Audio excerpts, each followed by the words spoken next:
அஸ்ஸலாமு அலைக்கும் and hi friends. இன்றைக்கான ஷார்ட்ஸ் வீடியோவில் ஒரு ஹெல்த்தியான ராகி பிஸ்கட் ரெசிபி, அதுவும் ஓடிஜி ஓவன் இல்லாமல் நம்ம ஸ்டவ் டாப்லேயே எப்படி பண்ணலான்னு பார்க்க போகிறோம்.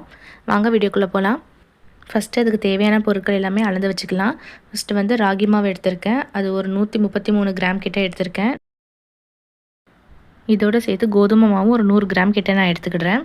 இது கூடவே ஒரு 2 சீக்ரெட்டான பொருள் சேர்க்க போகிறோம். என்னென்னு பார்த்தீங்கன்னா cocoa powder and milk powder. Cocoa powder வந்து ஃபஸ்ட்டு ஒரு 5 கிராம் கிட்டே நான் எடுத்திருக்கேன். மில்க் பவுடர் ஒரு 8 கிராம் கிட்ட சேர்த்துக்கிடுறேன். இந்த 2 பொருள் சேர்க்குறனால நம்மளோட பிஸ்கட் வந்து ரொம்ப டேஸ்ட்டாக இருக்கும். இது ஹெல்த்தியான பிஸ்கட் அப்படிங்கிறனால நம்ம நாட்டு சர்க்கரை வந்து எடுத்திருக்கோம். இது ஒரு 85 கிராம் கிட்ட நாட்டு சர்க்கரை எடுத்திருக்கேன்.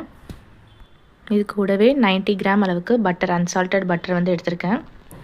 இந்த பட்டரை நம்ம நல்லா மிக்ஸ் பண்ணி எடுத்துக்கணும். நான் ஒரு ஸ்பேச்சுலா வச்சு நல்லா மிக்ஸ் பண்ணி விட்டுக்கிடுறேன். பட்டரை மிக்ஸ் பண்ணுறதுக்கு ஒரு அகலமான பாத்திரம் எடுத்து இந்த மாதிரி தேய்ச்சி விட்டு நம்மளாம் மிக்ஸ் பண்ணிக்கணும். பட்டரோட கலர் வந்து லைட்டாக வந்து சேஞ்ச் ஆகிருக்கும். இந்த அளவுக்கு சேஞ்ச் ஆனதுக்கப்புறம் நான் நாட்டு சக்கரை எடுத்து வச்சுருந்தேன்ல, அதை பவுடர் பண்ணிவிட்டு வந்துட்டேன். அதையும் நல்லா மிக்ஸ் பண்ணி விட்டுக்கிடுறேன். இந்த அளவுக்கு நல்லா மிக்ஸ் பண்ணதுக்கப்புறம் நான் ட்ரை இன்க்ரீடியன்ஸ்லாம் எடுத்து வச்சுருந்தேன்ல, அது எல்லாமே ஒன்றா சேர்த்து வந்து மிக்ஸ் பண்ணி வச்சுருக்கேன். அது ஒரு சல்லடை வச்சுட்டு நம்ம ஜலிச்சிக்கலாம்.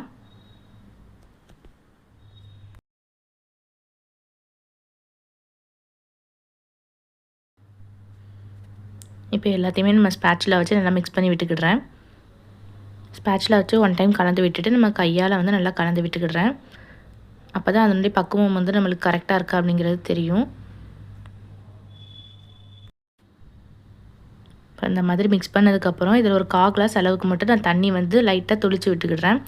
இது மாதிரி கொஞ்சம் கொஞ்சமாக தொளிச்சு விட்டு சேர்க்கும்போது தான் நம்மளுடைய கரெக்டான கன்சிஸ்டன்சி வந்து தெரியும்.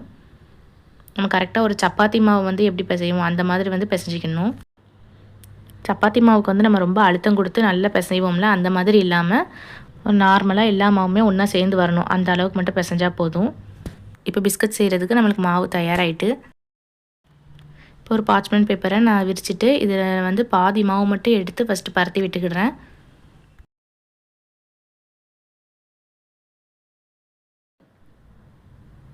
இப்போ அந்த அளவுக்கு பரத்தினதுக்கப்புறம் இதை ஷேப் பண்ணுறதுக்கு நான் ஒரு கிளாஸ் வச்சு ரவுண்ட் ஷேப் வந்து எடுத்துக்கிடுறேன். நீங்கள் குக்கி கட்டர் இருந்துச்சுன்னா அதை யூஸ் பண்ணிக்கோங்க. ஷேப் பண்ணிவிட்டு நான் எடுத்து காட்டுறேன் பாருங்கள் எந்த அளவுக்கு வந்து அதனுடைய திக்னஸ் இருக்குன்னு. நம்ம மாவை தேய்க்கும் போது கரெக்டான சைஸில் வந்து தேய்ச்சிக்கோங்க. நம்ம ரொம்ப மெல்லிசாக தேய்ச்சிட்டோம் அப்படின்னா நம்மளுடைய பிஸ்கட் வந்து சீக்கிரமாகவே வேகும்போது கரிஞ்சிரும். இந்த பிஸ்கட் மேலே உள்ள டிசைன்ஸ் வந்து நான் ஒரு கிளாஸ் வச்சு நான் ஷேப் பண்ணி விட்டுருக்கேன், அவ்வளோதான். இப்போ பிஸ்கட் வேக வைக்கிறதுக்கு ஒரு அடிகனமான பாத்திரத்தில் உள்ளே வந்து ஸ்டாண்ட் வச்சு ஒரு 10 நிமிஷம் அளவுக்கு ப்ரீ ஹீட் பண்ணி வச்சுருந்தேன். ப்ரீ ஹீட் பண்ணதுக்கப்புறம் நம்ம தட்டை வந்து உள்ளே வச்சிடலாம். தட்டில் கொஞ்சமாக பட்டரை அப்ளை பண்ணிவிட்டு அப்புறமா பிஸ்கட்ஸ் வைங்க. இப்போ ஒரு 25 நிமிஷம் கழித்து நான் வந்து ஓப்பன் பண்ணுறேன் பாருங்கள். நம்மளுடைய பிஸ்கட் சூப்பராகவே ரெடி ஆகிட்டு.